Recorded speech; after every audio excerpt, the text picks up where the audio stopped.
Hello guys, আসসালামু আলাইকুম। তো রমজান মাস সবাই কেমন আছেন? আশা করি ভালো আছেন। আমিও আলহামদুলিল্লাহ ভালো আছি। আর এই রমজান 25তম রমজান চলে গেছে। আর 25তম রমজানের 26তম রমজানের সেহরিতে খাওয়ার জন্য আমি কিছুটা শিং মাছ নিয়ে এসেছি। আর শিং মাছগুলি আমি একটু লবণ দিয়ে ভালো করে সিঙ্কে ফেলে পরিষ্কার করে নিচ্ছি, যে মাছের যে পিছলা অংশটা, এই পিছলা অংশটা চলে যাবে। তারপর আমি কাঁটাগুলো কেটে তারপর শিং মাছটা পাতিল মাজনের মাজনি দিয়ে ভালো করে পরিষ্কার করে নিচ্ছি, যেহেতু আমাদের এখানে পরিষ্কার করার মতো তেমন কিছু নেই। তো এখানে শিং মাছ কষানোর জন্য আমি পরিমাণ মতো সব মশলা দিয়ে তারপর ঝোল দিয়ে মাছটা বসিয়ে দিয়েছি। তো প্রথমে কষিয়ে নিয়েছি, এখন ঝোলের জন্য পানি দিয়ে দিলাম।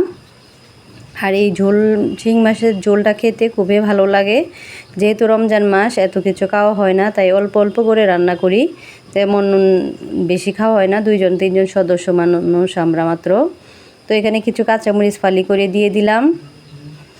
আর যেহেতু সেহরির সময় আমরা খাই বাছা পোড়া খাবার খাওয়ার পর সেহরির সময় ভাত খাওয়ার জন্য এইগুলাই ভালো লাগে, একটু ঝোল জাতীয় খাবার। আর এই যে তেল ঝাল মাংস আমার ভালো লাগে না। তো এখানে আমি শিং মাছটা ভুনা করে নিয়েছি আর কিছুটা ছোট মাছের চড়চড়ি করে নিয়েছি। আর এই ছোট মাছটাও খুবই ভালো লাগে খেতে। আর এই ছোটো মাছটা আমি হাতে মাখিয়ে বসিয়ে দিয়েছিলাম, এটা আপনাদের সাথে শেয়ার করিনি।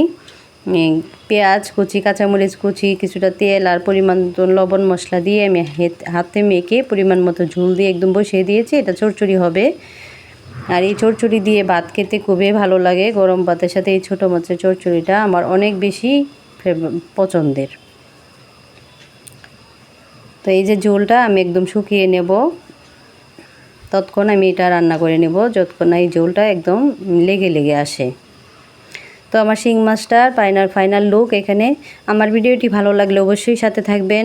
সবাইকে আল্লাহ হাফেজ।